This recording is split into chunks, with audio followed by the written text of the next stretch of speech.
you aren't being a proper woman, therefore you must be a witch. You must be a witch. Welcome to the Missing Witches podcast. Welcome, listeners. Welcome back. Welcome to season 4. Welcome to our first official season in this plague year. What a strange time to be meeting with people and talking and sharing stories and learning these histories while we're all kind of in our little safety bubbles, wearing our masks, trying to do our best to protect each other and change the world while we can't do that much outside. For this episode, I feel really honored and excited to get to speak with Yvonne Chireau, author of Black Magic, and just an incredible historian with an interesting labor of work on the history of hoodoo and conjure and American and Black American magic. Thank you so much for being here and spending this time with me. Thank you for asking me. It's a pleasure. So maybe since these are these strange upside down times, will you just tell us how you're doing? How are you feeling? Are you okay? Yes. It's remarkable. I'm fine. My family's here. We've been healthy and relatively happy. My husband is a professor, so he's just as solitary as I am in my work.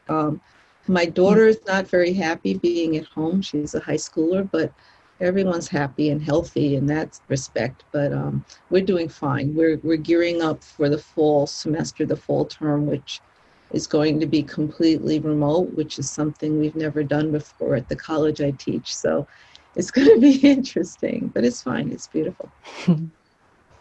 That's good. I'm glad to hear that. Maybe you could tell us what drew you to the history of Black magic. Was there something in your life that brought you there? Yeah, good. I didn't realize that it was something in my life until after I had begun the research. I went to graduate school in the 1980s, and I've always been, the thing that's in my life, I've always been obsessed with religions. Now I understand it was comparative religions or comparative spirituality, but as a kid I didn't have a word for that. I was one of those kids that, hung out at the occult bookstore and snuck the witchcraft recipes home, and when I wasn't doing that, I was involved in different spiritualism. I was involved in mystical Christianity and Pentecostalism, and just over the years, my parents didn't know what to do with me, so it was fine. But it was less sort of an academic interest than a curiosity. So that's I guess it was natural that I would end up studying this, although you couldn't tell me that I would have actually gotten a PhD. I was actually thinking about this before we came on. In the 1980s, actually, I decided I didn't want to work anymore. And so I wanted to apply to graduate school, like a lot of people did back then, and I guess they still do. And it had to be, it was either going to be history, but it had to have religion in it. But I was also interested in women's history. And at the time, there was a very famous historian at Wisconsin by the name of Gerda Lerner. She was really one of the founders of women's studies in the United States. And so I was going to go to Wisconsin. I'm actually glad I didn't, because my life was very different. And I was all ready to go study women's history. And, Black studies and stuff at Wisconsin was a great place. But they didn't have a religion program. So doors closed, doors opened. I ended up at Princeton, where they had a flourishing department of religion, and more importantly, a cohort of scholars who were interested in the African American experience. So how I ended up writing the book was, it started out as a dissertation, and no one was writing about magic. A lot of people wrote about African American religions, but no one was writing about magic. And as I looked at the history, it was so glaringly obvious that this was a vital part of what Black folk did in slavery and even before slavery, that I said, oh, okay, this is something that no one has written on. And it was actually, and that's rare. So that became part of my research. I didn't realize then, though, that there was my childhood interests in all of the weird spiritual stuff tied in with that. So it was an example of the scholar coming together with the person who was really interested in religious phenomena and experiences too, and somehow bringing them together. You don't realize that when you're doing it, but it does sort of, it makes a lot of sense. So yeah, that's how I got into it. There's a real lacuna in the scholarship. Fast forward now, so I think that book was in the early 2000s. There are many more people writing about this, and I feel gratified that I sort of got there first. But in particular, looking at women, because my book didn't really talk that much about women, and for different reasons. I could speak to that later. So now it's certainly much more public, and it's not a problem that it used to be for people to write and to devote themselves in terms of study of this material. Yeah, I bet you raised some eyebrows when you started to write about magic and especially black magic. Yeah, I mean, but you know what the thing is, if I had done this in history, because, as you know, there's some fantastic, my colleagues at that time even have written fantastic books about witchcraft and fantastic books about gender and witchcraft in history. But in religion, it was like, wow. So, and the field of religion, yes, it's still dominated by a kind of Western Christian orientation theology that is very, very rigid, and only in, say, I guess the latter 20th century did scholarship begin to say, look, we need to open this thing up. It's not just about Christianity is great, but there are other religions in the world. So you have the invention of sort of global religions or comparative religion. That's really late in the game. So the fact that I was writing this book in a religion discipline and religion department, I was getting it from all sides. I mean, some of my early reviews came from sort of fundamentalists. And that's the other thing. Right. But my book really is about the intersection of religion and magic. And I think the conclusion that I came to was you can't separate, you can't say that these are here. They actually are more like this. And then they go like this. And that in some ways you can bring the interpretive apparatus of magic to look at religion. And that's to me, that was so, I thought that was so clever and original, and maybe it's not, but that's sort of where I am now. It's like, maybe magic is religion and maybe religion is magic. But if you say that to some people, they're like, well, they're just like, and I actually kind of enjoy that. I mean, there's amazing stories in your book of people who were, respected in their church, who were also the respected local conjurer, like the person who people were turning to for safety and protection. Being a respected church member wasn't really at odds with that identity at all. Yeah, and that's the thing I get the most comments on from students, from people who read it. Everyone knows someone, my grandmother did this and she was in the church, or, it was almost as if it gave voice to a kind of permission that, yes, I can be a Christian or, a Muslim or whatever, and still embrace this world of what I call magic. Again, I know that the category, I made it a problem, and embrace this too. And I don't have to be sort of, it's not secret anymore. And so that really pleases me, because I think that's the direction that we're all headed in. There's going to be people who resist this. There's people who resist the integration of science and religion, or science and spirituality. But I firmly believe you can't hold this back. This is integration. This is where we're headed as the human race. I was going to say as a race, and I was like, okay, that doesn't sound right. But this is where we're headed. There's no separations in these categories that we've created to try to parse the differences. In some respects, I think they're more political than analytical.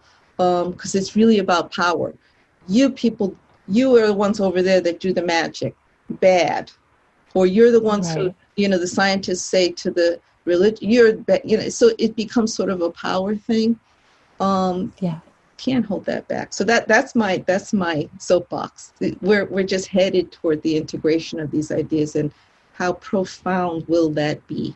How profound will that be when we, say there's magic, there's science and religion, and in some way they're on a spectrum, they're family members instead of enemies, So I didn't understand that until I was really finished with that research, and by then, I had moved to other things. So, yeah.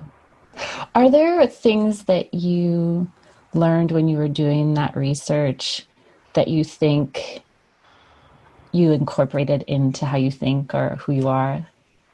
Do you practice magic now more outwardly, or does it change how you think about your own academic work? Or in terms of my personal practice, no. In other words, that's a good question though. I did not scour the archives looking for material that would supplement my way of thinking or my way of doing my own magic. But what I did find were sort of breadcrumbs as to how one might chart a map or their own trajectory. But no, the stories that I read, and this is one of the things that it's really hard to convey to today's young people, because I'm not as young as I used to be. It's funny hearing myself say that, but the young people, that the stories of these brave, extraordinary people, our ancestors, right? In particular, these enslaved people, their lives were so different from ours. So even when we try to say, oh, I want to be like them, it's something, the way of thinking, the way of being, what they went through in the world, all it can be for us is an inspiration. I mean, of course, we will never go back to those days, although some people think we're going back to the dark days, and that I don't believe. But so the stories were inspirational, but they were also tremendously difficult to read, some of them. And this is true of the history of women and witchcraft. The burnings, the torture, the physical desecration of the female body, the suppression of the divine feminine, all these things that we talk about, but to actually see it described by someone who's there, it does something to you. And then it's not purely academic. It's like, wow, this really happened. And what do I think about that? So I forgot your question, but I think it's about what is our relationship. You answered it. Yeah. I'm sorry? I said you answered it. Okay. All right. Yeah. See, this is where I get on the roll. Beautifully. You answered it beautifully. Oh, I feel emotional because I agree with you. I'm reading some transcripts from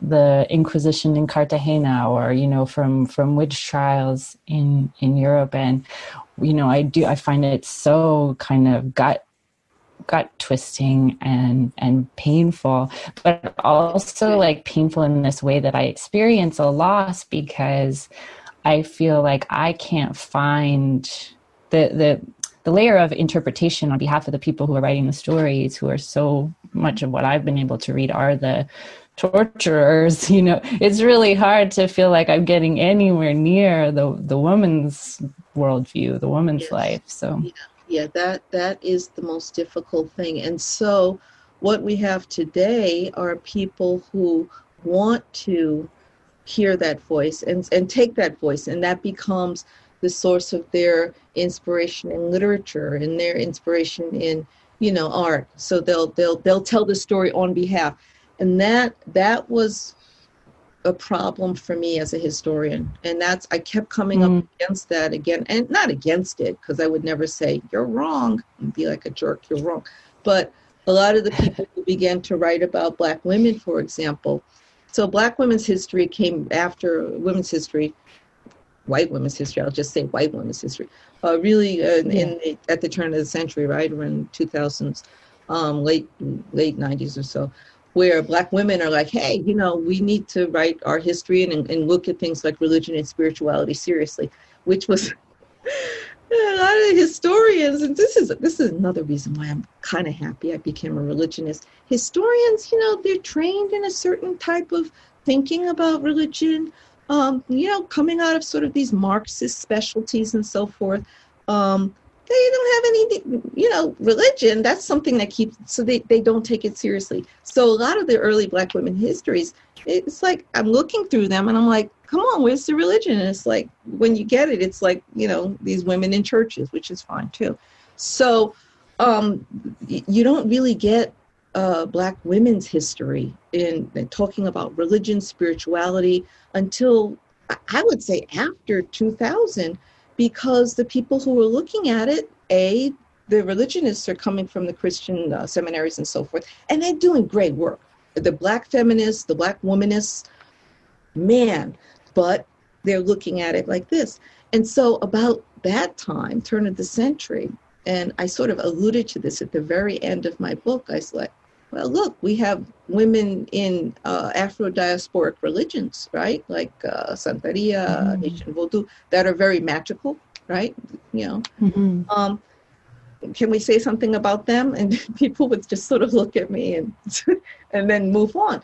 And so it's really, it's only been within the past 25 years, maybe 20 years or so, where, the scholars are turning to look at this and say, hey, and now it's just like, boom, Black women, Black women's history and religion has become a thing. I'm afraid I did the same thing and I lost track of the question, but I think I was trying to put, this on some sort of, we were talking about our relation to sources. I think that's been one of the hardest things at all, because as we recover Black women's history and the narratives, that was my point. A lot of the early, the places where writers would talk about Black women's experiences, it was in the realm of fiction. It was the most creative, vibrant, and I'm talking about the giants in the field. That was the breakthrough, Toni Morrison and Alice Walker, all right? But it wasn't history. And so I would be making this argument. I was like, yeah, you guys are great, man, your metaphors, but where's the history? Who's looking at these sources? How can we get as close as possible to what that woman was seeing, feeling, experiencing?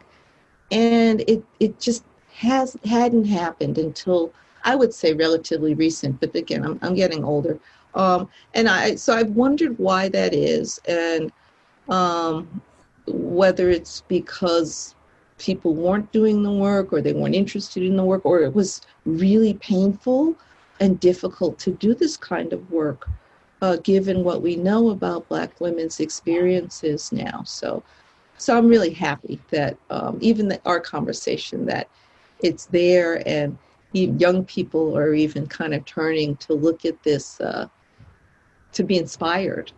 By these. So for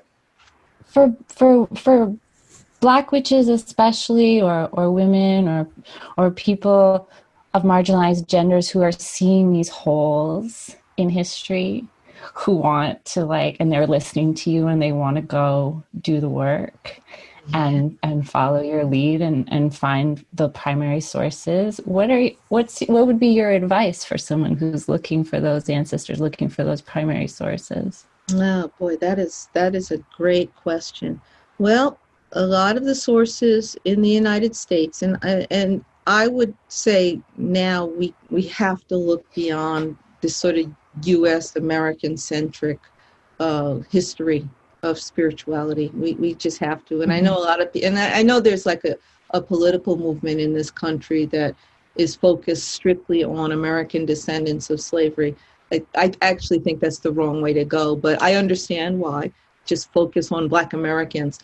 But there's too much going on in those, in the Black Atlantic, in the Atlantic. There's too much going on in Haiti. There's too much going on in Mexico. There's too much going on in Brazil. These places where Africans ended up and where African women, Black women were predominant.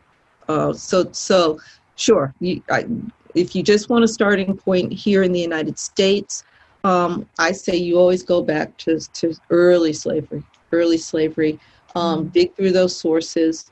But you're actually talking about a kind of primary archival work. One thing that I like to tell people who are not just doing it for the academic side, but who might be, doing what you might call a spiritual quest or a spiritual journey, maybe even genealogies, is to take ancestral reverence seriously. I'm not going to say ancestor worship because that's kind of loaded, but this is something that the importance of which I cannot understate. And when I raise this with students, they get that sort of nervous shiver that people used to get back when I was talking about magic, black magic. That the ancestors are alive and they are a powerful force in one's life today, as they were for people of African descent like myself and many others, as they were for your own ancestors. In other words, if you have African ancestors, there is no doubt that they were part of a system that revered and elevated the dead, the ancestral dead. Now, it's not unique, of course. All cultures have ancestors, and all cultures have a form of ancestral reverence. But for Black Americans, I would say that is the number one starting point if you want to, A, actively engage this history as a kind of spiritual reclamation, or B, if you want to do some sort of scholarship. So even if you I don't believe in that ancestor stuff, to try to capture this history as part of your own personal lineage is a really helpful way to do it, because you have access to that. And that's where, Risa, that's where it gets really hard, because most Black Americans, the trail stops.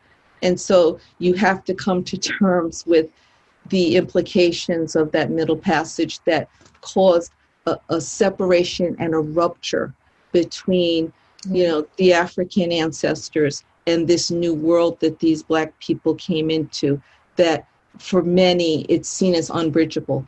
That's my point. It is not unbridgeable, especially if you go down the spiritual route, right? I mean, look, I tell people this because it makes sense to them. If you read the Bible, I tell the Christians, so those parts of the Bible that no one ever reads that say, he begat so-and-so, begat so-and, and the begats go on for pages and pages. I never read that. They are creating a chain. They are creating a narrative chain, and chain, I'm using chain in the way, very, very consciously, between themselves and their lineage and their ancestral lineage. And that chain which bound Black people to slavery, we believe that it was broken. We believe that the Middle Passage, no one can trace their origins back, but recreating that chain by spiritual means, by supernatural means, by prayerful means, however you want to say it, is absolutely essential. So to get back to the witches, and I will just say that most of the African-based religions, they know this and they understand that. That's why, you have an altar for your ancestors. It's like, well, duh, So as far as the witches, so when you first emailed me, I was like, oh, what kind of witches is she talking about? Is she talking about the witches? Is she talking about the Black women who are part of, traditional witchcraft? Is she just talking about all of them because everybody's a witch now? So I wasn't clear. So I said, well, there are some things I don't know that much about, and I admit, and there are some things I'm still learning about. But I think Black witches the idea of a Black witch is inclusive, because people are sort of what is it when you take the word and you sort of you turn it around? It used to be a slur, and then you sort of turn it. I don't have the word for that. They turn the word witches around, and it's a thing of pride. Reclaim appropriate. Reappropriate. I think that this idea of the witch can include people who are not even part of the traditional witchcraft or Wicca or any of those, but it can include the Conjure Woman. It could include the voodooisant. It could include these. I have these women, these femmes, and they call themselves blitches. So there's all these new kinds of things. It's really this sort of idea of the Black sacred feminine and the different forms it could take. So I wasn't sure which of those, but I think the term is just really inclusive now of all of those. And so it's fascinating because there's different forms of this. I'm more interested. I lean toward the more formal and organized traditions because at least I can say, okay, what are the rules? But what I'm finding, and this was like a revelation to me. And this will show you how old I am. I just went to a ceremony on Saturday. It was called the Goddess Ceremony, and it was in one of these art centers in North Philadelphia. And it was for women only. And they said, dress as your favorite Orisha, the deities of the Yoruba tradition. And I said, wow, it's like cosplay. Because right. Every practitioner at some point, if their head is made, they dress as their Orisha and they become the Orisha. But these were women with love, and I don't think anyone who was there was actually initiated in a tradition, or if they were, it was low key. So what young women are doing now to show their love and appreciation of these traditions it's like a cosplay, or it's like a performance. And I didn't know what to think about that, because for a practitioner, a serious practitioner, particularly back in the day, that could be kind of offensive, right? But now it's like, no, I'm going to dress as, as Marie Laveau, I'm going to. Yeah. So I just thought that was so, maybe this has been going on. I've never seen it. My other gig, as you might have seen from my blog, is I'm really into comics, right? I'm into Black religion and comics. And so I've gone to cosplays. I do all kinds of, but I never thought that I would see something like that in religious circles. And maybe that's the wrong way of putting it, but it just struck me like that, to show your love and appreciation and a kind of veneration. It's not the kind of veneration, but to show your veneration for Yamaja or Oshun. Remember Beyonce last year was, dressed as, or 2 years ago. To show your veneration and love, you don't become an initiate so that you can become that deity. You dress as that deity. You perform as that deity. And that's funny to me. Not funny in it's just different to me, So. I totally get. I can picture it. Also, it sounds like a really fun ceremony, and would have been really fun to dress up for and attend. I also get what you mean by how sort of strange it is, the ways that we sort of pick up and put on things that would have been very holy and are still very holy. Yes. To other people in other contexts. I totally. But I also love the way, our listeners can't see you, and you make really wonderful hand and body gestures while you're talking. But you're sort of like, it was really beautiful the way you were like being the Orisha when you were trying to describe that young woman just putting it on. And it made me feel like, that I do relate to that. There's something really beautiful about dress up, about performance. Like, I think there's a lot of magic in that. Yes. And it's okay for us who are maybe so broken from our many histories to learn about them by just trying them on a little bit. Yes, but so is it witchcraft? That's it, right? Is it witchcraft? Yeah. Well, I don't know. So the purists will say, no way. They didn't do it. Yeah. You see? We make an argument, I think you probably were correct in your interpretation of this from us, that it's we want to make the biggest tent possible of the word, because we don't think it's fair for the word to be defined by the oppressors. So we want to make the biggest tent possible, learn from as many women and people of marginalized genders as possible, because that's the most marginalized must lead, you know, we got to learn. So yep, there you go. That's our argument. I don't want to take too much of your time. I'm having so much fun. I want to come take all your classes. Sometimes I didn't warn you about this when I asked you, but if you're willing, sometimes we'll ask people in an interview if they would share if they have a ritual that they do that gives them strength, or something that they've read about, or if they have something that they say or that they want to share with our listeners to give them some strength or power or freedom from fear, or if there's something that like that. And I know I sprung it on you, but no, that's good.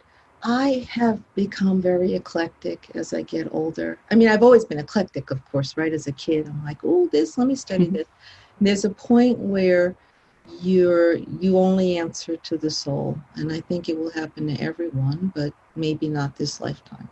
So where I am is a very different place from where I used to be. It's not better. It's just the culmination of everything that I've done. So so last year, for the first time, I taught a course on magic. It's like, imagine that. I've been doing this. And it was great because I got all my friends who were magicians to show up and do little things. And a couple of them did some ritual.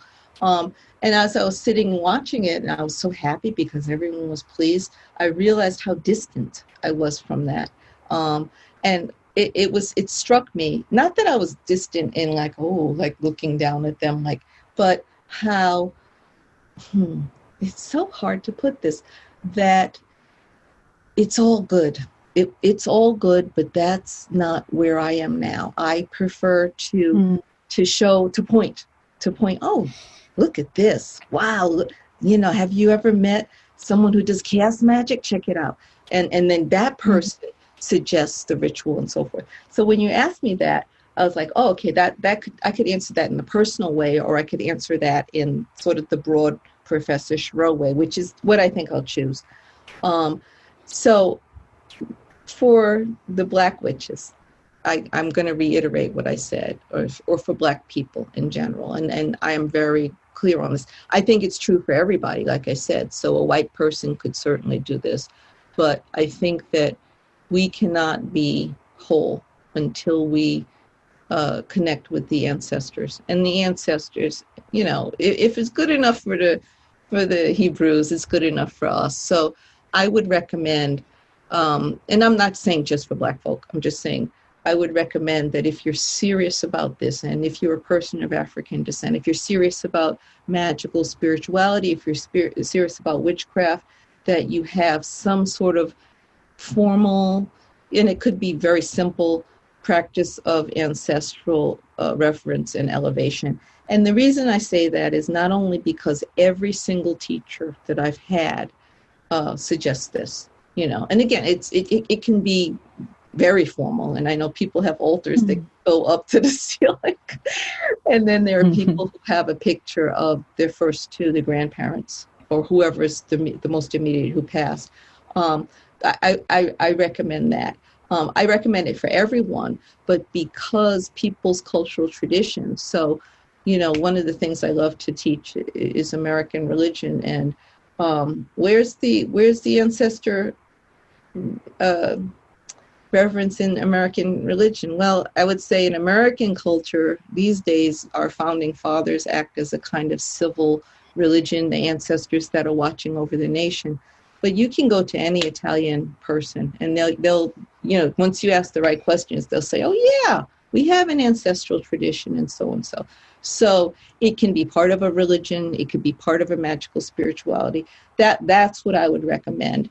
And I think in these times of chaos, there's lots of people out there doing different things to try to address what's going on in the world. But, we're really at this place where, particularly with, what's going on here in the United States with the COVID virus and the shutdowns and everything, it's providing us with a chance to really be present in what we're doing. So like, there's nothing like a TV screen to make you present. Like, oh, I'm right here, right now. I'm not worried about the future, and I'm not like, miserable about the past, and it's right here. So I see, some people have said, well, this is a reset time for us. You don't have to fall into the chaos. You don't have to do anything. You don't even have to leave the house, but being present and being aware.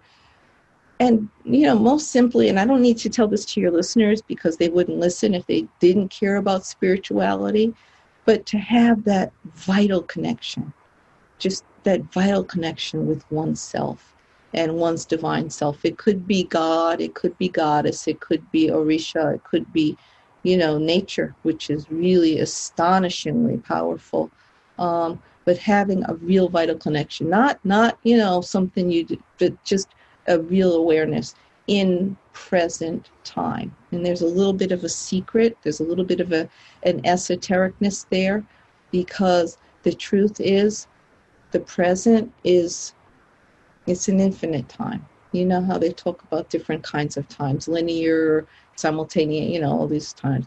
But the present it just extends forever. So, and I know that's my profound statement, but some people will get it. So that's those two things, just being really present in this extraordinary moment. And for those of you who want to do a little bit more connecting with the ancestors that made you possible, they made you possible. You can't get away. Even if they were like, really low-life people or crazy or whatever you think, they made you possible. And when you think about that, going back to the beginning, it's just extraordinary. So those two things. And I don't like to make suggestions like, oh, you should light a candle or something. But in that case, as far as the ancestral practice, I just think it's important in any tradition. It could be any tradition.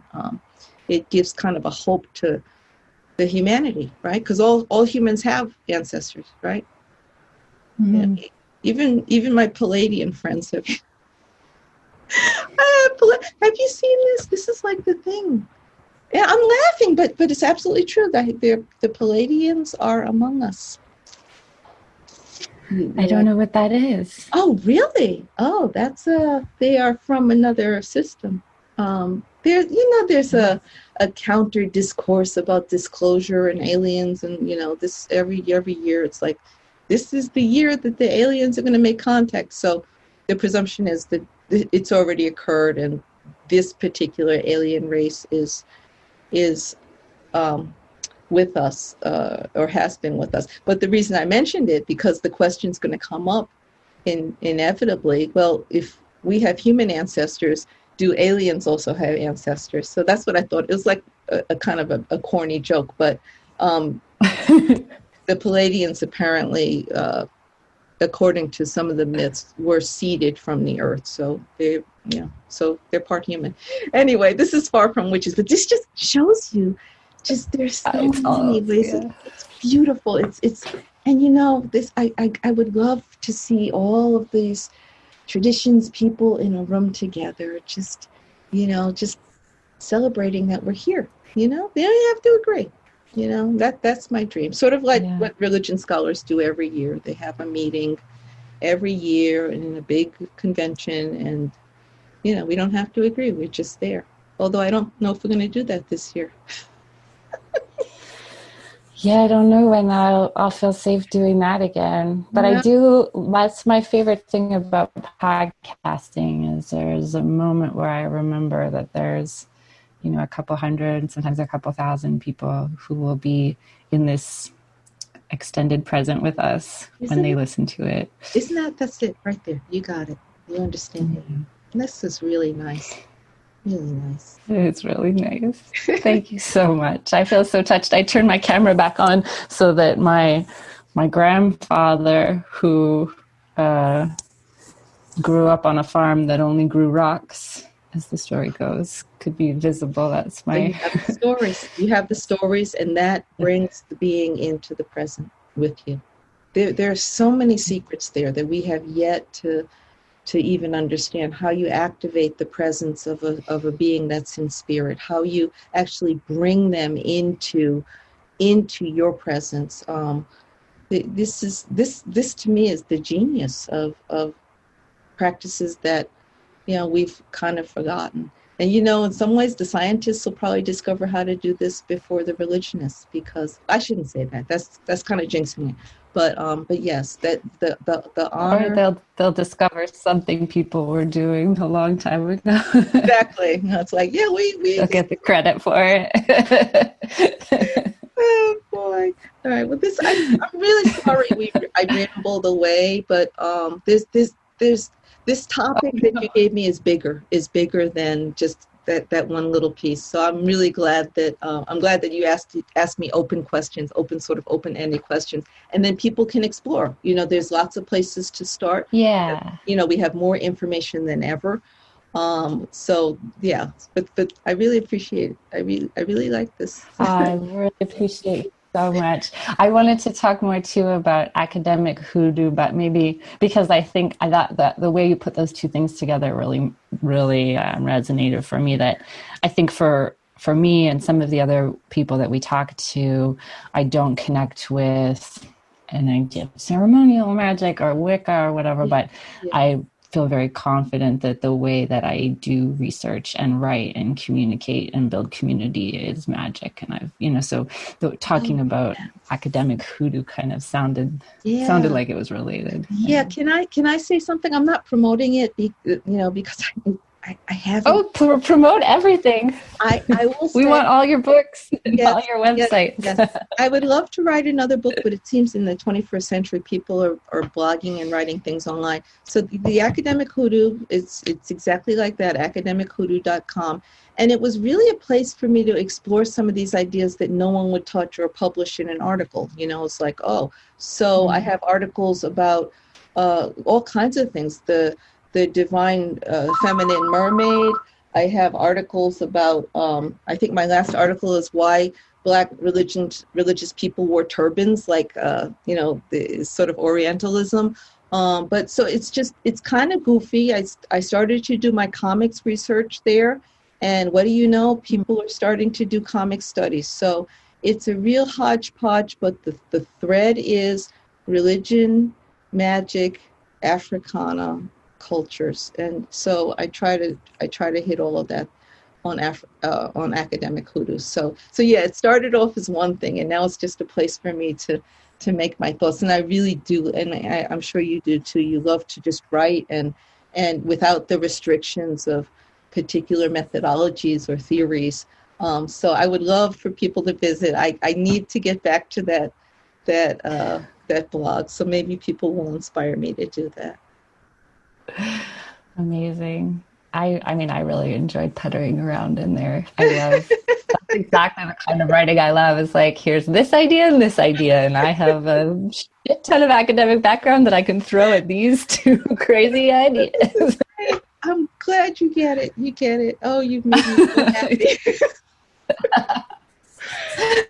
Oh man, what a pleasure. I thank you so much, Yvonne. What a treat. I can't wait to share this with our listeners. I think they'll enjoy all of our runaway trains and also the really, really deep grounding and beautiful advice that you had to share. And I hope people read your book, because it's Black Magic. It's an incredible, incredible work of history. Oh, thank you so much. Thank you. I appreciate that. It's wonderful. You must be a witch. Don't forget to go to foxglovefarm.com and use offer code MissingWitches.